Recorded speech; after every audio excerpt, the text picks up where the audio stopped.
안녕하십니까. 이번 시간에는 요한복음을 중심으로 통성경 제15마당 영광과 평화로의 초대는 우리를 생각 너머의 생각으로 이끄시며 영광과 평화의 세계로 초대하십니다. 그분의 사랑으로 새로운 인생의 시작을 경험한 제자들이 참 평화의 사도로 파송되기까지의 과정을 살펴보려고 합니다. 앞서 십자가와 부활, 이것은 어떤 것인지 한번 살펴보고 들어가겠습니다. 예수님의 십자가는 하나님의 공의와 사랑, 처벌과 용서, 계약과 관계의 신비가 어우러진 장소입니다. 차갑게 얼어버린 인생들의 영혼에 봄비 같은 은혜를 내려주시고자 기꺼이 십자가의 고난을 감내하신 그분은 약속하신 대로 3일 만에 사망의 권세를 이기시고 부활하십니다. 그 내용을 중심으로 공부하여 봅시다. 30과 십자가 승리 하나님의 나라는 사복음서의 마지막인 요한복음입니다. 요한은 요한복음과 요한 1서, 2서, 3서와 요한계시록을 기록하였죠. 요한은 예수님께서 십자가 위에서 죽으실 때 예수님의 육신의 어머니 마리아를 돌보도록 부탁받았고 끝까지 그 일을 잘 감당했습니다. 예수님의 제자 중 가장 오랫동안 남아 사역을 감당했으며 요한은 그가 깊이 생각해보고 또 생각한 결론은 하나님은 사랑이시라는 것이었습니다. 하나님께서 세상을 이처럼 사랑하시지 않으셨으면 그의 독생자 외아들을 우리를 위해 죽기까지 내어줄 수 없었기 때문입니다. 요한이 이 거대한 하나님의 사랑을 깊이 깨닫고 큰 감격 속에서 요한복음을 기록하였습니다. 한마디로 말하자면 영광과 평화로의 초대인 십자가 승리 하나님의 나라입니다. 이 과에서는 화면에서 보시는 것과 같이 크게 세 단락과 작은 세 6줄기로 살펴보도록 하겠습니다. 크게 첫 번째로 계약과 관계의 신비 십자가, 두 번째로는 영광으로의 초대, 세 번째로는 평화를 위한 시작. 큰 1번에서 두 가지로 계약과 관계의 신비, 예수님 곁에서, 큰 두 번째는 부자의 요셉 헌신,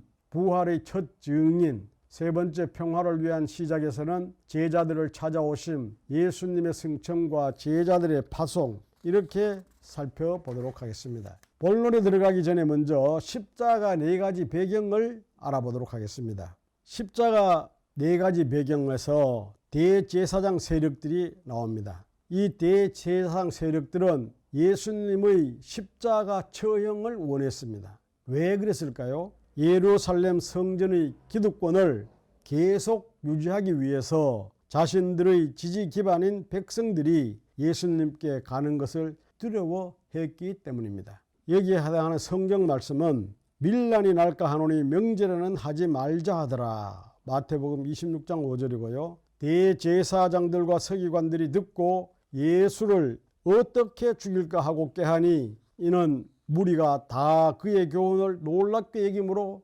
그를 두려워하밀러라 라고 마가복음 11장 18절에 기록을 하고 있습니다. 두 번째는 빌라도가 되겠습니다. 빌라도는 예수님의 십자가 처형을 원하지 않았지만 결국 처형을 명령하게 됩니다. 왜였겠습니까? 예수님에 대한 대제사장 세력들의 시기를 알았습니다. 예수님을 지지하는 군중 세력들이 일으킬 수 있는 밀란을 원치 않았죠. 그러나 대제사장 세력들이 매수한 군중들에 의해서 십자가형으로 가고 말았습니다. 성경 말씀은 그가 대제사장들이 시기로 예수를 넘겨준 줄 알미러라. 마가복음 15장 10절에 있고요. 빌라도가 아무 성과도 없이 도리어 밀란이 나려는 것을 보고 마태복음 27장 24절에 있습니다. 세 번째로는 사탄의 배후가 되겠습니다. 12 제자 중에 하나인 가롯인이라는 유다에게 사탄이 들어가니 누가복음 22장 3절에 있고요. 네 번째로는 하나님의 구원 계획입니다. 모든 인간을 구원하시려는 하나님의 경륜으로 십자가는 하늘 지성소가 되었습니다. 성경 말씀에는 오직 자기의 피로 영원한 속죄를 이루사 단번에 성소에 들어가셨느니라. 히브리서 9장 12절에 나오는 말씀입니다. 구약에서 십자가 예고는 나무에 달린 자는 하나님께 저주를 받았음이라. 신명기 21장 25절에 나오고요. 내가 나의 왕을 내 거룩한 산 시온에 세웠다. 시편 2편 6절에 나오는 말씀입니다. 또 그런가 하면은 예수님의 십자가 예고는 이틀이 지나면 유월절이라 인자가 십자가에 못 박히기 위하여 팔리리라. 마태복음 26장 2절에 있고요. 인자가 사람들의 손에 넘겨져 죽임을 당하고 죽은 지 3일 만에 살아나리라. 마가복음 9장 31절에 나오는 말씀입니다. 대제사장 세력들이 예수님의 십자가 처형을 원한 이유는 백성들이 예수님께 가는 것을 막아서 자기들의 기득권을 유지하기 위해서였고요. 두 번째로는 예수님을 죽였다는 책임을 벗기 위해서라도 십자가 처형을 하였습니다. 그러나 하나님의 구원 계획은 십자가 곧 하늘 지성소입니다. 대제사장 또는 빌라도, 사탄도 파악하지 못한 하나님의 계획이었던 것입니다. 계약과 관계의 신비 십자가에서 먼저 첫 번째로 계약과 관계의 신비를 관련지어 살펴보겠습니다. 계약으로 보면 십자가는 처벌이며 심판의 장소입니다. 죄의 값은 사망이라는 로마서 6장 23절 말씀에서 하신 것처럼 그 계약에 따른 것입니다. 온 인류가 그 죄로 인해서 심판받아야 하기에 독생자 예수 그리스도께서 십자가에 달려 죽으셔야 했습니다. 그러나 그 십자가에는 또한 관계의 신비가 담겨 있습니다. 십자가는 계약과 관계, 처벌과 용서, 공의와 사랑이 함께 완성된 장소입니다. 그래서 어느 한 방향으로 십자가를 볼 것이 아니라 계약과 관계의 두 방향으로 통으로 봐야 함을 기억합시다. 계약과 관계의 신비, 로마 군병들이 예수님을 때리고 가시 멸관을 씌우고 침을 뱉고 갈대로 머리를 쳤습니다. 그 다음은 십자가 주변에서 대제사장과 서기관들과 유대 장로들이 예수님께 어떻게 대했는지 한번 보겠습니다. 로마 군병은 예수님께 육체적 고통을 줍니다. 때리고 가시 면류관 씌우고 침 뱉고 머리를 쳤습니다. 대제사장, 서기관, 유대 장로들입니다. 이들은 정신적 고통을 주었습니다. 십자가에서 내려와라. 그러하면 내가 하나님의 아들임을 믿겠노라. 또 십자가에 매어 달린 강도도 예수님을 욕을 합니다. 그러나 예수님께서는 그 모든 아픔, 큰 고통, 멸시 조롱을 참으시며 손과 발이 못 박힌 채로 6시간 동안 십자가 위에 달려 계셨습니다. 여기서 로마 군인들이 손과 발에 못 박은 이유는 심장에서 가장 먼 곳, 새 못을 박음으로써 극심한 고통을 겪게 한 후에 죽게 하기 위해서였습니다. 예수님은 십자가 위에서 고통이 최고조에 달하자 엘리 엘리 라마 사막다니라고 크게 외칩니다. 이렇게 크게 외치신 말씀의 뜻은 무엇일까요? 나의 하나님, 나의 하나님, 어찌하여 나를 버리셨나이까? 마태복음 27장 46절에 나오는 말씀입니다.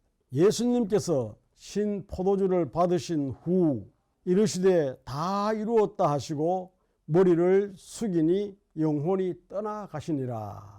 요한복음 19장 30절에 나와요. 예수님께서 다 이루셨습니다. 가난한 영혼, 줄인 영혼, 아파하는 영혼을 사랑하셨던 그분의 삶은 이렇게 마지막을 고하합니다. 이 십자가의 보혈로 우리는 하나님의 자녀가 되었습니다. 끊어졌던 하나님과 인간관계를 예수님께서 십자가로 완전히 연결시키신 것이죠. 구약의 긴 세월 동안 대제사장만 출입하던 그 성막의 휘장이 위로부터 아래로 찢어집니다. 성막 휘장이 갈라진 의미는 무엇일까요? 이제 더 이상 동물의 피를 통한 제사를 드릴 필요가 없게 되었습니다. 단번에 십자가 위에서 온 인류의 모든 죄가 구속받았습니다. 성경의 모든 부분이 아름답고 감동적이지만 그 그 중에서도 가장 아름다운 한 장면을 꼽아 보라고 하면 우리 예수님께서 십자가에 달려 계신 그 순간일 것입니다. 그 시간은 성경 중에서뿐만 아니라 이 세상에서 가장 아름다운 순간이었습니다.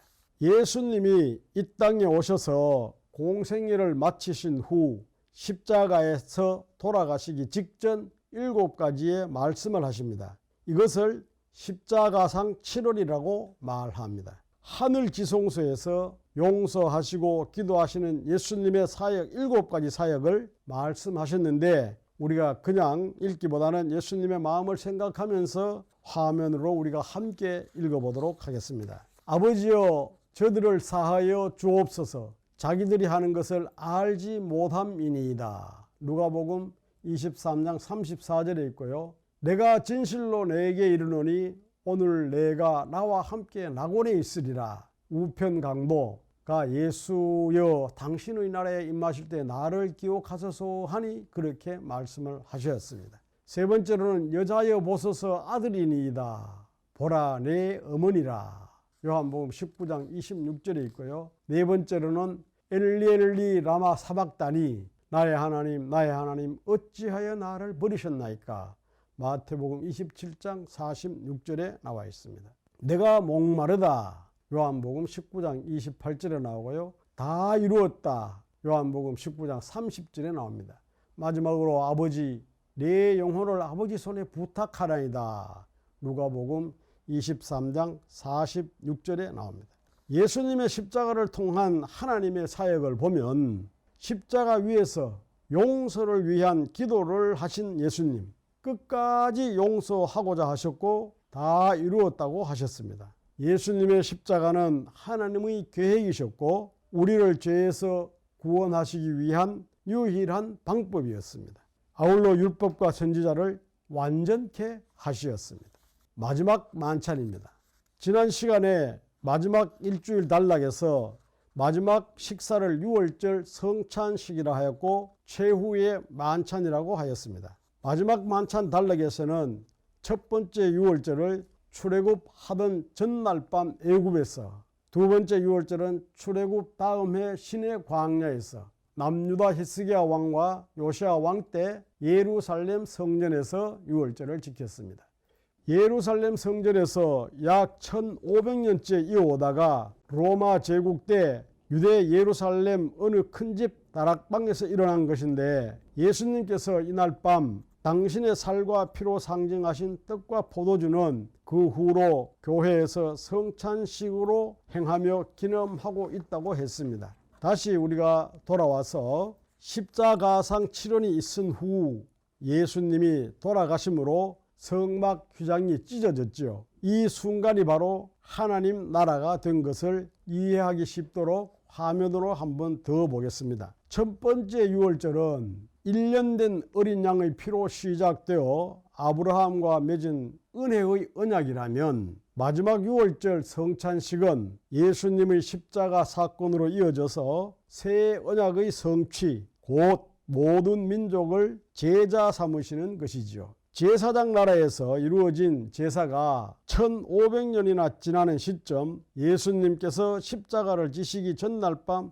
성찬식으로 바꾸신 것입니다. 즉 하나님 나라에서는 성막 제사가 바로 예배로 바뀌는 것이죠. 여기에서 제사장 나라 하나님 나라를 한번 살펴보면 제사에서 예배로 이렇게 되어 있습니다. 제사장 나라는 제사, 하나님 나라는 예배 이렇게 되어 있는데요. 제사에서는 5가지 제사를 3가지의 방법으로 했고 예배에서는 다 이루었다 하심으로 그 순간 이후에 첫 번째로 제사에서는 제물을 들고 곡물이나 양이나 비둘기 등을 들고 제사를 지냈고 이 예배에서는 오직 예수님의 이름으로 예배를 드리는 것입니다. 제사에서 두 번째로는 여호와의 이름을 두르고 택하신 곳 성전에서 제사를 드렸는데 예배에서는 너희가 하나님의 성전이 되어, 제사에서 세 번째로는 제사장의 도움을 받아서 하나님 앞에 제사자로 섰는데 예배에서는 성령의 도우심으로 하나님 앞에 예배자로 서는 것입니다. 이제 하나님 나라가 됨으로써 제사장 나라가 어떻게 되었는지 궁금하시죠? 제사장 나라 5가지와 예수님의 세 가지 선언을 통해서 하나님 나라의 5가지로 어떻게 변화되었는지 비교표를 화면으로 살펴보겠습니다. 즉 제4장 나라는 없어지는 것이 아니고 예수님의 세 가지 선언을 통하여 하나님 나라에 풍덩하고 들어가는 것입니다.